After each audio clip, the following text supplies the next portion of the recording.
saludo al público que nos acompaña. Mi nombre es Tania Vázquez, presido la Unión de Colonias de la Puerta Sur y el colectivo Salvemos al Bosque. Y hoy les quiero platicar de la lucha que nosotros hemos entablado desde hace 6 años por una parte del bosque, un fraccionamiento que se quería construir en la parte alta del Cerro del Tajo. Y queremos platicarles cómo hemos tenido avances en esta lucha por preservar esa parte del bosque. Y pues sin más me gustaría empezar con la presentación, que se titula Así frenamos Santa Anita Hills e impulsamos el decreto del Cerro del Tajo como un área de protección. En el 2015 nos dimos a la tarea de buscar a las autoridades que estaban implicadas en la construcción de un nuevo fraccionamiento en el Cerro del Tajo. Peligraban 15,000 árboles en esa parte del bosque y pues sabíamos del impedimento que esto traería en la recarga de mantos acuíferos al tratar de construir y de urbanizar una montaña y llenarla de concreto. Pues sabíamos que esto no iba a ser una buena situación para el bosque. Entonces decidimos oponernos y hablar con las autoridades responsables buscando frenar a ese proyecto que se llamaría Santa Anita Hills, también conocido como Bosque Alto. En las primeras reuniones con las autoridades municipales y federales, pues nos dimos cuenta que desafortunadamente los cambios de uso de suelo ya se habían hecho, las licencias de construcción ya se habían dado y pues los gobiernos implicados al parecer no querían rectificar. Fue por eso que nosotros decidimos iniciar una defensa jurídica en este caso. Están viendo en la pantalla lo que es la parte que se iba a construir en la parte del Cerro del Tajo y pues queremos agregar aquí también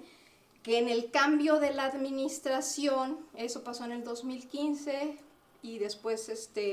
ya en el 2016 hubo un cambio de administración a nivel municipal.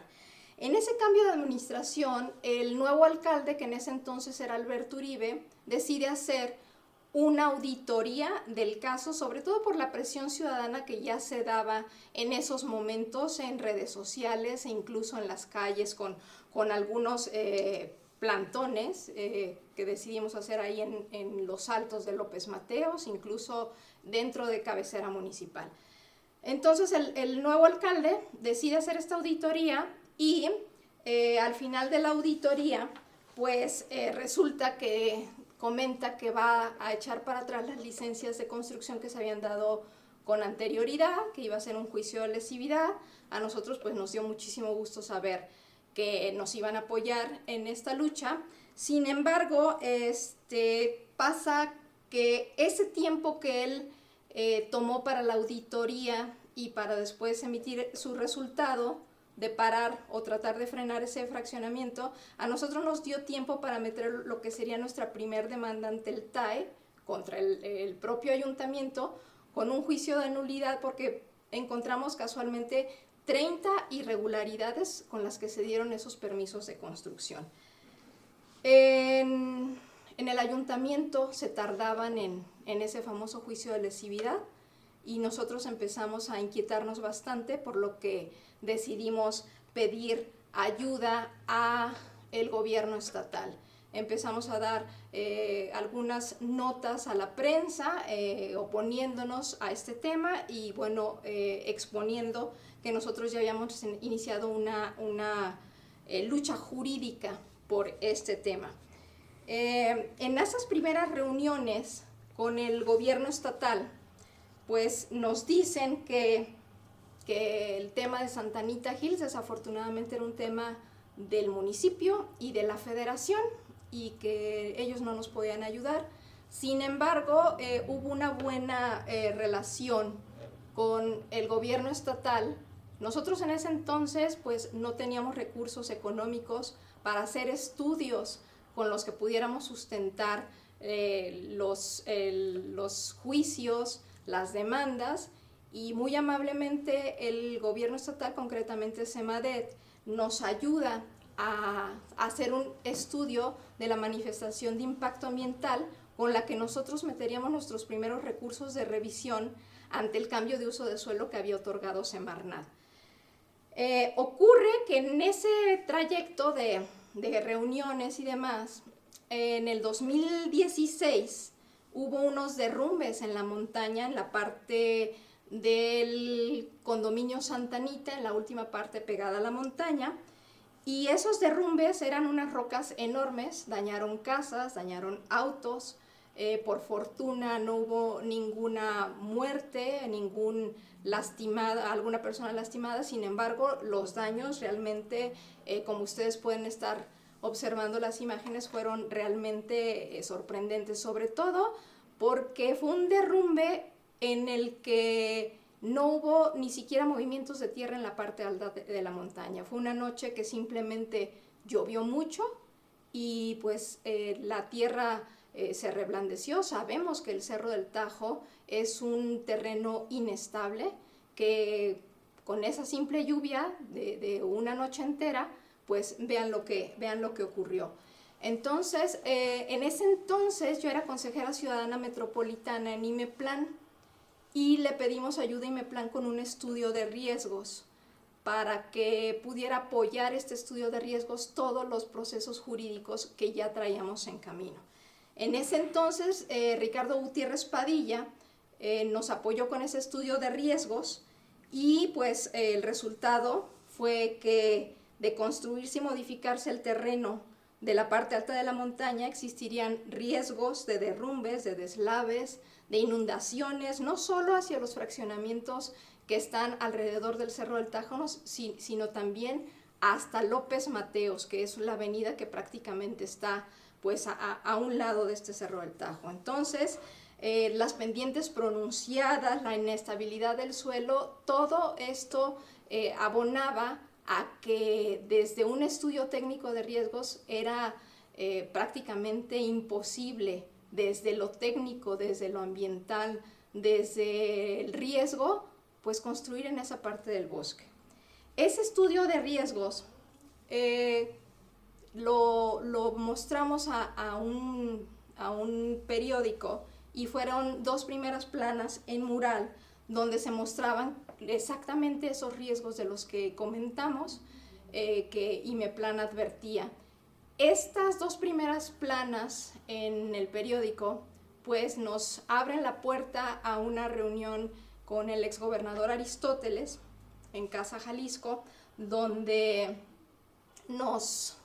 dice que debido a estas situaciones se buscaría la forma desde el Estado de proteger esa área. Entonces, resulta que se empieza a buscar lo que sería el instrumento legal, jurídico, técnico con el que se iba a hacer esta situación de proteger esa área del bosque. En los siguientes meses tuvimos reuniones en Secretaría General, en SEMADET, incluso en conjunto con ambas entidades, para dar seguimiento a lo que sería el instrumento jurídico que desde el Estado protegería el bosque, así como una elaboración de un estudio justificativo con datos técnicos, con datos de riesgo, con datos medioambientales, que sostuvieran lo que vendría que es el decreto. El 30 de enero del 2018 se emite el decreto del Cerro del Tajo por parte del exgobernador Aristóteles Sandoval, y la lucha que inició por 60 hectáreas, que era Santa Anita Hills o Bosque Alto, terminó protegiendo 1,684 hectáreas entre Zapopan y Tlajomulco, donde ahora ya pues no se podrá urbanizar. Y esta fue una clara muestra de gobernanza entre el Ejecutivo y la ciudadanía, y también un hecho trascendente del cual nos sentimos profundamente orgullosos, ya que el decreto del Cerro del Tajo constituye el primer polígono de amortiguamiento en la historia del Bosque de la Primavera. Entonces, para nosotros es un hecho trascendente que desde la ciudadanía se haya impulsado esto y que se haya realmente logrado proteger una parte del bosque con hechos, porque yo creo que a muchos de los ciudadanos que nos encanta el bosque, que amamos al bosque, quisiéramos protegerlos,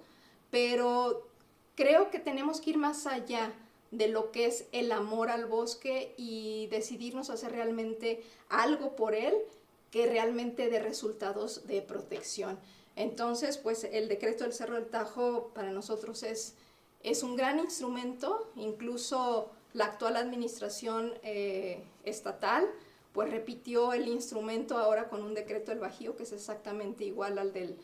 del Cerro del Tajo, con la diferencia que en el Cerro del Tajo hay terceros interesados en la defensa que somos casualmente los mismos ciudadanos que lo impulsamos. Entonces, fue muy importante tener esta interacción en redes para que la gente supiera de qué se trataba el decreto del Cerro del Tajo. Obviamente salimos a redes sociales, a programas de televisión, y en todos estos espacios que nos brindaron tratamos de estar llegando con un lenguaje sencillo y accesible para los ciudadanos que entendieran que esa parte del bosque se había estado peleando, se había dado un avance, aunque sin embargo, bueno, los constructores que se veían afectados, pues sabíamos que lo iban a impugnar. También organizamos precisamente para que la ciudadanía estuviera muy pendiente de cómo llevamos a cabo este proceso. También decidimos hacer un concurso de cortometrajes por el bosque precisamente para que la ciudadanía entienda que el bosque no simplemente es un lugar para ir a recrearte de picnic o meterte al río o ir en tu bicicleta, sino que el bosque de la primavera nos brinda servicios ambientales que son muy importantes para el tema de salud que tenemos aquí en la ciudad, el tema del cambio climático, la recarga de mantos acuíferos, en fin. En ese concurso de cortometrajes, pues recibimos 60 cortometrajes, todos que tenían que ver con el bosque, por supuesto algunos tenían una mejor producción, se eligieron 3, se les dieron premios en efectivo. Fue un evento realmente muy bonito porque también aprovechamos nosotros para reconocer a las autoridades que en su momento nos habían apoyado en esta lucha por el bosque. Ahí nos acompañaron la exsecretaria Magda, el exgobernador Aristóteles, incluso el exalcalde Alberto Uribe, en fin, con lo poquito o mucho que hubieran aportado en la lucha por esta parte del bosque, fueron reconocidos por nosotros y por el resto de los invitados a este evento. Aquí les muestro a los ganadores del primer lugar y el evento que, bueno, hasta la fecha es algo muy lindo, sobre todo porque hace poco la Secretaría de Cultura, uno de nuestros cortometrajes casualmente de esos cortos por el bosque fue nuevamente publicado para que la gente siga con esa gana de enterarse qué es el bosque más allá de árboles, ¿no? Entonces, bueno, no desaprovechamos ninguna oportunidad para estar pendientes de cómo avanzaban las cosas con el decreto del Cerro del Tajo desde nuestras demandas y en comunicación con el gobierno estatal. Hubo una queja en tribunales en las que las inmobiliarias no querían que los ciudadanos entráramos a defender el decreto del Cerro del Tajo. Decían que simplemente no había interés jurídico que sustentara que unos ciudadanos pudieran ser parte de la defensa y sin embargo los tribunales nos dieron la razón y fuimos confirmados ya como terceros interesados en la defensa jurídica del decreto y pues vamos a ir en conjunto o en unión con el gobierno estatal para defender el decreto del Cerro del Tajo, que en este momento pues enfrenta 5 amparos. Hicimos una serie de programas de televisión y de reportajes con el periodista Agustín del Castillo arriba en el bosque, precisamente para seguir insistiendo con la ciudadanía, pero también al mismo tiempo con académicos y con autoridades de este gran logro que era un decreto, y que más allá de las formas en las que había ocurrido y de la premura en la que había salido, era importante visualizar lo bueno que traía, que era, pues, por fin proteger esa famosa área de amortiguamiento que los académicos no se cansan de decir, que es muy importante precisamente para la salud de lo que es el área natural protegida, el área núcleo del bosque de la primavera. Fue un reportaje largo, como los que hace Agustín, pero lleno de datos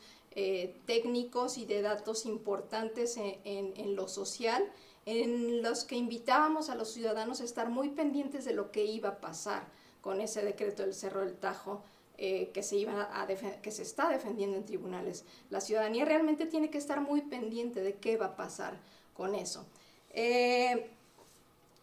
El juicio, hasta la fecha, pues tenemos este tema de compartir la defensa de lo que es el decreto del Cerro del Tajo, pero también hemos, en el transcurso de este tiempo, podido ingresar más juicios, más demandas, y a la fecha pues mantenemos una lucha jurídica contra Santa Anita Hills, y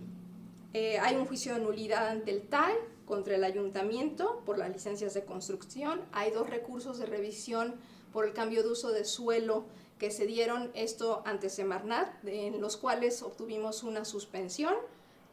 También hay una acción colectiva por nuestro derecho a un medio ambiente sano, y esta acción colectiva fue turnada a la Suprema Corte de Justicia porque los tribunales no querían aceptar esta acción colectiva, y sin embargo para nosotros fue un logro trascendente que la Suprema Corte de Justicia atrajera esta acción colectiva desde la ciudadanía y obligara a los tribunales a dar resolución. También tenemos un amparo colectivo ante tribunales federales por el tema de riesgo, del cual obtenemos también una suspensión, pero esta suspensión es ante el cambio de uso de suelo que dio Semarnat por el tema de riesgo. Y